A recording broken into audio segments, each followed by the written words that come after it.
What it is, guys, it's your old boy Pilk coming at you with another review.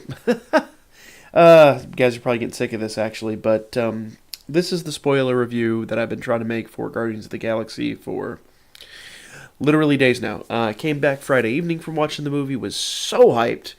I know I kind of gave it a meh review, but, I mean, you're talking about comparing this movie to the first. There's just no comparison, sadly. You want to compare this movie to, like, Iron Man 3, let's throw Iron Man 3 in the trash. You want to compare this movie to, what's some of the better ones? I would almost rank this higher, probably in my opinion. No, not Cap. It's just hard. Man, it's hard. Because it's like, I love this film. But it's got problems. The two of the three Captain America films, whoa! Especially the first one for me, because I hate Captain America. He's a boring, bland hero. He doesn't do anything worth a damn. He's just benevolent for the sake of benevolence, and I don't like that. I think that's it's like that whole Superman problem. It's just boring. DC has fixed that a few times, but I'm sorry, he just keeps coming back to boring. Anyway, we're going to talk about Guardians of the Galaxy. So, with this film, it was not as good as the first. We've covered that. We covered that in the non-spoiler review, but it was still great. I will talk about some of the changes they made from the comic, good and bad. But let's start off with the film itself. The opening sequence, the actual title sequence, very reminiscent. They took a lot of good clues from Deadpool with how to do these films and how to make them successful. That whole sequence I thought was overdone. The whole Groot dancing thing. It could have been... They could have shot back and forth from the action to that, because they really built up in the trailer this action sequence. And I appreciate the troll factor, because they built up this action sequence. This is going to be big, this is going to be huge, and you never get to see it. I have to appreciate that, especially in a film that's primarily comedy. Action/comedy, but you get the idea. I like what you did there, but you could have done so much better. They could have cut back and forth, done something else. I thought it was overboard. The other major argument I had was the way they did Drax's character. I like the way they took Drax in the first film. I thought it was great. Because if you had Drax from the comic book, it would basically male Gamora, and you'd be bored. You'd be like, okay, why do we have two of the same character? Two green people that are exactly alike, just a dude and a chick. In the comic books, they were brother and sister. I did like that, and they retconned that a little bit in the 2014, but I like what they did with him. And I thought they deviated. I thought he was a little too silly. He was clearly just there to be the comic relief in this film. And I was like, alright, if you're going to do that, do like they did in the first film, make him the straight man. I don't like this practical joking Drax. It's just such a bastardization of Drax the Destroyer. And you could have Drax the Destroyer like we had in the first film. He is just blatant, matter of fact. There's no two ways about it. And that's what made him funny. So in regards to this, I thought that those were the two main areas the film failed. But after that, I mean, I'd say after the first act, everything was beautiful. Beautiful. Let's talk about the Universal Church of Truth, or as they called it, the Sovereign in this film. Perfect. They nailed them. I don't know why they didn't call them the Universal Church of Truth. I don't... Well, let me rephrase. I get why, and I think it's smart that they didn't. I think it's very, very wise, because religion is a whole political thing right now, and that's another thing I'll get into in a moment, is politics. But, so calling them Sovereign, they kind of mix the Spartax and Universal Church of Truth thing to make one whole, like, villainous entity. Spartax, if you don't know, is the father of Peter Quill in the comic books. And I'll get into that in a moment, the comparison with him and Ego. But they did the Universal Church of Truth without calling it the Universal Church of Truth, and really avoided what could have been a very polarizing thing. Man, I can't give you guys. We're over here now. I cannot give you guys enough credit for that. I love that. That was great. Big kudos there from even as a comic book fan. I loved it.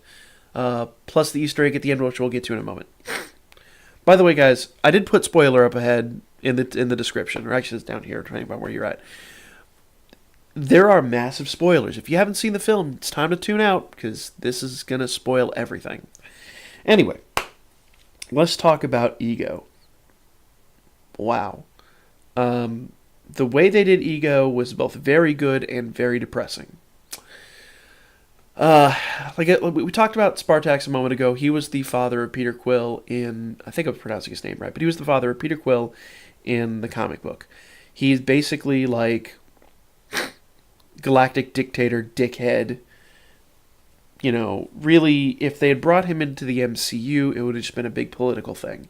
And I think the wise decision was to do something else, because we're on the back of a very bad political past, couple of years.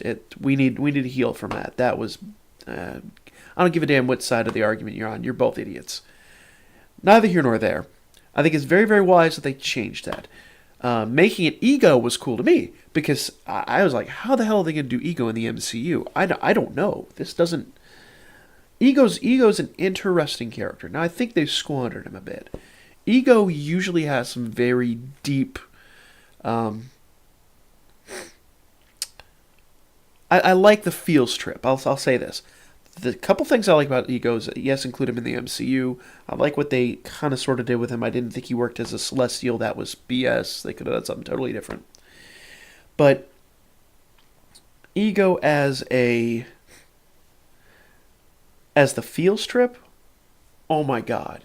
Like, I don't know how they managed to work in that much, like, actual emotional, I guess you could say collateral damage on top of everything else they did. But wow, love it, guys. I mean, keep bringing this kind of content to the MCU, and I'm going to go see the movie again sometime this week, either Wednesday or Thursday, and I'm going to do a comparison of the 2D to the 3D.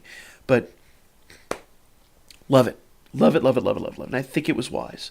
The problem is they kind of, in my opinion, kind of squandered Ego in a way, because if you don't know, Ego can do anything he wants. Ego can literally manifest on his planet any damn thing he wants. So that shot of him throwing the energy back and forth with Peter Quill, like the throwing baseball, in my mind, I was like, and this is the takeaway I had. I know that they kind of built it up so Peter Quill did have the power, but when that started popping up, I was like, is he just playing him? Because Ego could easily have manifested that himself, and then made Peter Quill think he had the power that he may or may not have had. They kind of pushed towards Peter Quill has the power. I thought it would have been a lot cooler if they had been like, Ego is playing him the whole damn time. That would have been a lot more comic book Ego, in my opinion, and would have been very, very cool. But either way, that was fine. My problem is Ego's motivation. He was the typical, stereotypical conquer the universe, ethnic cleansing, so on and so forth. I'm like, okay. Cell. If you know Dragon Ball Z, he was more or less Cell for the MCU. All right, congratulations. You just made... And not even with Cell, because even Cell was more complex than that. He just kind of wanted to fight strong people, but in the long run, he was just a bland, baseless villain. He didn't... I liked the feel strip, I appreciated that, but then when they got down to his actual villainy and his deceit, which was inevitable if you know anything about Ego, it was kind of like... They didn't really get into... They touched on it, but they could have really gotten into his name as being his downfall. His ego is always his downfall. And they didn't really... It was kind of... They kind of knocked on the door, but they never really opened it up. They never really delivered. So I was like, guys, we can do better. We can do a lot better with villains. In that regard, Ronan was a much better villain. A much better villain. Let's talk about Adam Warlock. If you guys don't know, That was that post-credit scene where Aisha was like, I'll call him Adam. That's Adam Warlock. Guys, Adam freaking Warlock is coming to the MCU. Holy shit! I when that happened in the theater, I was like, oh! Oh! Oh! And literally everyone around me was like, what the fuck is this weirdo doing? And guys, whoa! Now, the only downside is, the only thing I'm a little about, I don't think he's going to be part of Infinity War. I don't think he's going to be part of that whole Infinity thing. Because in the comic books, he got the Infinity Gauntlet, and it was its own... It was its own S-Storm. But what Adam Warlock did for the 2008 team, if you guys, I mean this in all 100% sincerity, if you enjoyed Deadpool, and if you enjoyed the first Guardians of the Galaxy film, and it, to a lesser extent, if you enjoyed this film, I mean, I don't see how you could not enjoy this film if you enjoyed the first one. Real talk. For all my criticisms, I'll go back and see it twice more. I don't give a damn. I will go see it twice more, because it was that good. I think the only other Marvel movie, aside from the first Guardians movie that I saw this many times, was the first Avengers film. I didn't like Thor. I enjoyed and appreciated Iron Man 2, hated 3. Honestly, never saw 3 in theaters because I knew it was going to be crap.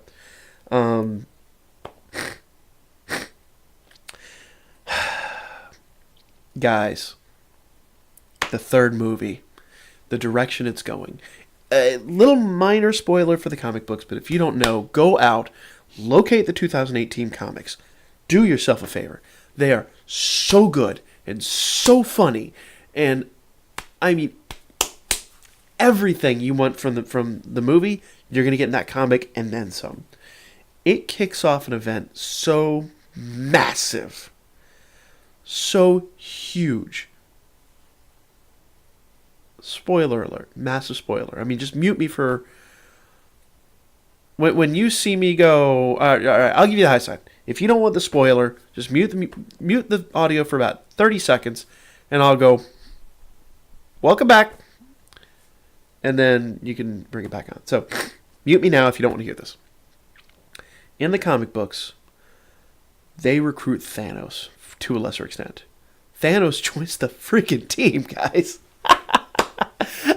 Okay, I mean, what can I tell? They kick off an event so freaking enormous. They're fighting alongside Galactus and all the other Celestials and characters, I mean, those celestial entities that dwarf even Galactus. And they're all, like, fighting alongside in this big intergalactic battle. I can't even tell you. It's huge. I have... Alright, I didn't want to say it, but I'll go ahead and say it. My prediction, and keep me muted if you don't want to hear this. I'll do it again in a minute. But if my prediction is this third film, they go to a place called the Cancerverse, and in the Cancerverse, they meet in the comic books Mar-Vell, who died of cancer in the comics. Wow, and the whole universe is just jacked. It's a place where death is dead. And they basically bring Thanos as the harbinger of death. So, long and short of it is, my prediction is we're going to see Peter Quill's mother come back to life in that universe. Anyway, I'll go more to that later. Welcome back! Welcome back! Welcome back! Welcome back! So, that massive spoiler, so that took a bit longer to explain, but I mean, that's why this video is taken so many times to do, because I'm trying to get it under, 15 to 17 minute range, and all my previous ones have been about 45. So, neither here nor there. Let's talk end credit sequences, because I think the meat and potatoes of the movie kind of speak for itself. That was fantastic. I think they squandered the ending with Ego. I think killing Ego was a mistake. They could have kept him around for so much more. I mean, he is still kind of useless to the MCU, but he would have been a fun Easter egg. Kind of like Howard the Duck was. Oh my god. I peed a little bit. Oh, little Easter egg. Did you guys notice Woodbury? I don't know if they intended it to be Woodbury, but there's this little town in Georgia. It's actually right near where I grew up. I used to go to this place all the time, called Sonoya, or Sonoa if you're from there. This is where they filmed The Walking Dead, and of course Michael Rooker was on The Walking Dead. So it's where they did the Woodbury set. It's actually Alexandria is being filmed there right now too. The shot where they blow up the little town, that was Sonoya, Georgia. But I want to go back and I'm going to pay very close attention, because when I first saw it, I laughed. Because I was like, is this just a little Easter egg for Michael Rooker fans that went, oh, that's Woodbury, yeah. I want to know if they actually had the Woodbury signs back up for that shot, because I wouldn't put it past either one of them. I mean, comic book fans would just piss themselves to see Woodbury get blown up in the MCU. And I would not put it past either production team to make that happen, or at least make something like that happen. It wouldn't be official, but it would be hysterical. And it's just that little, here you go, fans, shake hands, have a nice day. Yeah. I thought that was a lot of fun. I don't know if that's really the case. Maybe it's a lot of me making it back up in my head as after the fact, but that was a lot of fun. So go look for that again. The little small town, that's Woodbury from The Walking Dead. So good times. Anyway, neither here nor there, guys. That's also because Pinewood is literally like 5 minutes down the road from there. No, not 5. But anyway, I digress. This is why it went out 45 minutes prior. But anyway, let's talk about that end credit sequences. God, I can't remember the guy's name. Shoot, the other Ravager, that had Yondu's fin. Yeah, I can't. Goofy guy. I think it goes without saying he'll be back. That's kind of what that end credit sequence was, and there's a whole symbolism thing with him shooting the arrow into Drax's heart on both sides of the equation. His feels and Yondu talking about how he flew the arrow. Drax, clearly they're working on his character. The other one I wanted to talk about was the end sequence with Stallone. If you didn't know, Stallone's character was supposed to be an MCU version of Starhawk, who is he used to hang around the old team, the 1970s team, and he had his own comic book, kind of a bland character. I didn't think Stallone did him credit, but I kind of appreciated it, because Starhawk's kind of another one of those cheesy, boring characters in my opinion. Kind of like a wannabe Nova, so to speak. So I thought they could have cast someone else, but Stallone, whatever. I guess you got to throw him in there as the cameo. I'm trying to figure out. I didn't see Rom in the film, and they promised Rom. So I'm wondering if that sequence there at the end, that end credit sequence, if that was supposed to be Rom's head. It looked more like a freaking Cyberman from Doctor Who, and it was voiced by Miley Cyrus. Well, damn shit. But I wonder if that was supposed to be Rom. I think that might have been supposed to be Rom. But I know all the other guys around, that was the original Guardians cast from the 1969 kickoff comic. If you don't know, that's where Yondu came from. Yondu was not in the original, or was not in the 2008 or 2014 team. There was actually in the 2018 another character that came back. That I will not spoil. That's a fun one. That's really kind of cool.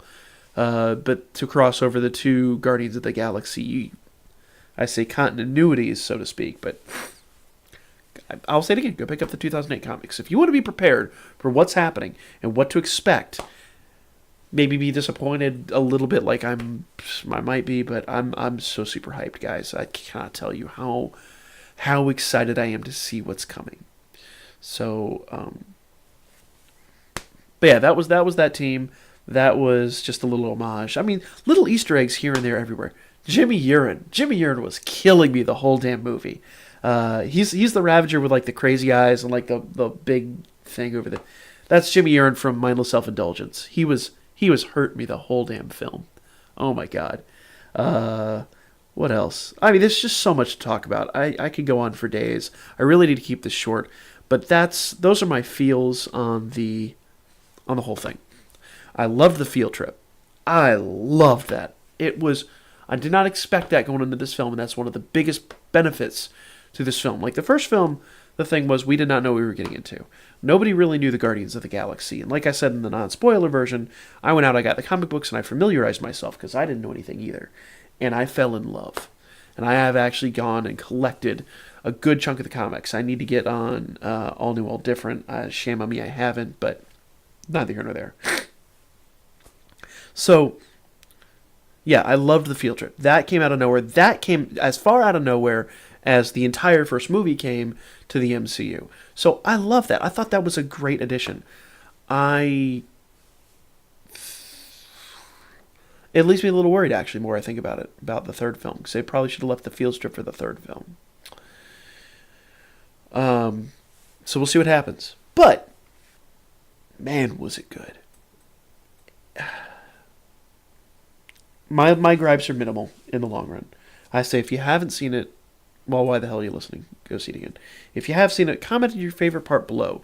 Let's get a discussion going. This is a spoiler-only thing, so don't feel bad about posting spoilers. If somebody comes in here to a spoiler review and bitches about spoilers in the comics, it's your fault. You fucked up, sir. You made the mistake. You came into the wrong alleyway. You go get smacked around with some facts, son. Facts. But neither here nor there. Great movie. I'm going to go see it again. I'll do another update on the differences. I hope this finds you early enough that you can still appreciate it. I know it's a bit late. The movie's been out for almost a week now, but it took me a long time to really get this down. So I'm getting way too long-winded, guys. Thanks so much for joining. Comment below. Let me know your favorite part of the film. There's so much to talk about, and I really wish I had more time. But hit me up on Booker. We're over here today. It's right there. It's the Facebook link. And we have the Gleam campaign still going on, too. If you're a Dragon Ball Z fan, have an Android 18 figure, I'll put the Gleam link down there. Subscribe, you get 2 points. Like Facebook, you get 2 points. If you're Atlanta local, I have updates coming for that, too. So stay tuned. But click a button, get free stuff. And I will ship worldwide. Don't worry about that. I will ship it to the moon if I need to. So if you're on ISS, there you go. Challenge accepted, sir. Or ma'am, or he, she, it. I will find a way to get that to you. Just tie some bottle rockets. Just attempt. It might be a little charred, but he goes, yeah, that's fine. Don't worry about it. Neither here nor there, guys. Like the Facebook page. It's right there. I got the monitors over here and cameras there. So like the Facebook page. Hit me up on Booker. Leave your comments below. Let's have a discussion about this. It was just a lot of fun. Getting too long-winded, guys. Lay your ass out next time. Boom!